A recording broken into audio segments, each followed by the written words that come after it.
الحمد للہ رب العالمین الحمد للہ رب العالمین کل حمد، اور حمد کو ذہن میں رکھ لیجئے، حمد مساوی ہے تعریف جمع شکر۔ عام طور پر ترجموں میں ایک لفظ لایا جاتا ہے، کل تعریف اللہ کے لیے، یہ کافی نہیں ہے۔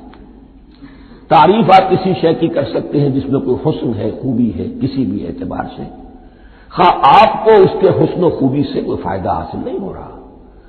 ایک پھول ہے، بہت خوبصورت ہے، بس ٹھیک ہے، خوبصورت ہے، آپ نے کہا تعریف کر دی۔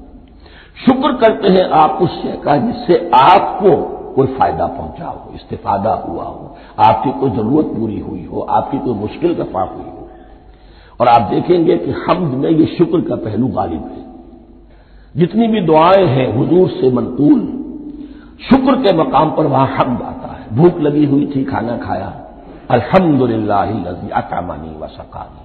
اب یہاں دیکھیے ترجمہ تعریف نہیں، شکر ہے اس اللہ کا جس نے مجھے کھلایا اور پلایا۔ آپ بیت الخلاء سے باہر آئے، نجاستیں آپ سے دور ہو گئی، طبیعت میں انشراح ہوا، الحمدللہ الذی اذھب عنی الاذی وعافانی۔ وہ شکر ہے اس اللہ کا جس نے اذیت بخش چیزیں مجھ سے دور کر دی اور مجھے عافیت بخشی۔ تو یہ الحمدللہ رب العالمین اللہ تعالیٰ کا حسن و کمال اور حسن و جمال اپنی جگہ بھی اس انتہا کا ہے کہ جتنی تعریف اس کا حق ہے ہم کر ہی نہیں سکتے، لیکن اس کے احسانات اور انعامات ہم پر اتنے ہیں کہ ہم ان کو بھی گن نہیں سکتے۔ لہذا ایک ہی احساء ہم نے کر دیا الف لام کے ساتھ، الحمدللہ رب العالمین۔ تمام تعریفیں اور کل شکر اللہ کے لیے ہیں کہ جو تمام جہانوں کا پروردگار ہے، رب ہے، مالک ہے۔ رب میں ایک مفہوم ہوتا ہے ربوبیت کا، اور اس میں مفہوم شامل ہوتا ہے تربیت کا، ربیانی صغیرا۔ تو مالک ہونا اور تربیت دینا، آپ جس شے کے مالک ہوں گے آپ چاہیں گے اس میں بڑھوتری ہو، اس میں اضافہ ہو، وہ نشو و نما پائے۔